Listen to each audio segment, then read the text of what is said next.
Hey guys, welcome back to the channel. This is Evan from the Swing Trade Pros team here. And in this short video, I'm going to do a little educational video about what a falling wedge pattern is, how to spot them, and how you guys can make some good money.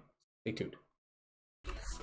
Alright guys, so in this quick video here, we're going to talk about how to spot a falling wedge pattern and how to trade them, because I typically love to trade falling wedge patterns, especially when assets are either in downtrends or they're in uptrends. They could still be in falling wedge patterns. Okay, so what we want to do here is, in this example, this is BitShares. Okay, BTS, BTC. This is actually a paid alert setup that was posted a few days ago. It's kind of just been teetering in this little range here between the 220 and 235 range right now. I still think this isn't a major pattern, as you guys can see here. The RSI bands have squeezed. Okay, it tried to get a little poke up here, but it's now just bouncing around in this range, right?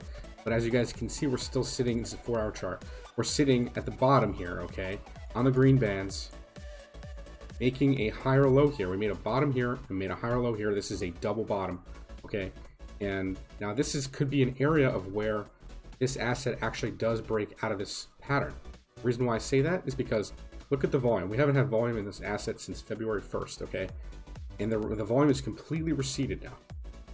So that's part of the things you want to look for when looking for these wedges. I'm going to turn the RSI bands off for a second here so you can kind of see. It's like a down sloping triangle, right? That's kind of what this, you can call it it's basically just called a falling wedge pattern, okay?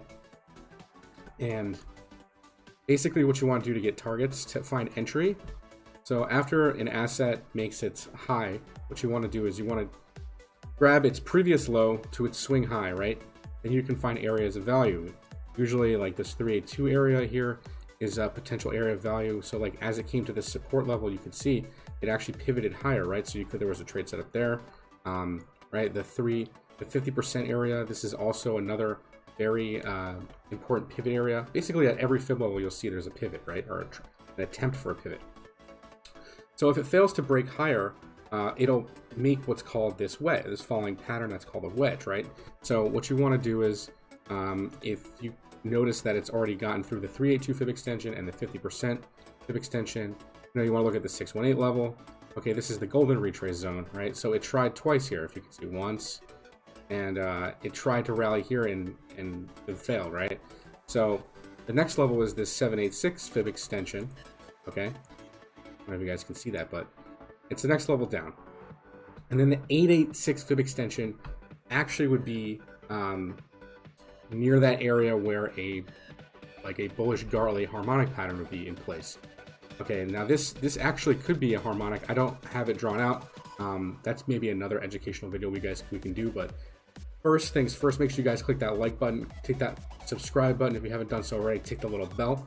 That helps the YouTube algorithm put these videos in front of people that want to learn about falling wedge patterns and trading. Okay, so make sure you guys do that. So the 886 fib extension is, we've come like really close to it. There's a lot of support right here though, right? So that's kind of why I think this area is very good value.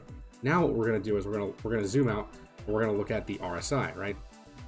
So the RSI right now is like it looks like hidden bullish divergence to me, right? So we have a low and a lower low, but it's kind of pivoted here, right? So now it's this low on the RSI might end up being a higher low than this. This would make the pivot here to the upside, right? And then that's when you can actually kind of see the wedge here, right? You draw it even on the RSI, right? Kind of see it. Looks like a similar pattern, right? So maybe we get out of here is what I'm thinking. This is a low risk, long opportunity for this asset, and well, we're going to see how this plays out, and then in the next coming days, this could take some time actually. It may not break out right away because I don't like. Let's go to our longer time frames, like a 3-day chart. So the 3-day chart actually just crossed up. Okay, so within the coming days, I would say that we're going to see a nice move on this asset. All right. If you guys like this video, make sure you guys click the like button, hit the subscribe and the little bell to get all my notifications on all my videos, and we'll catch you guys in the next video.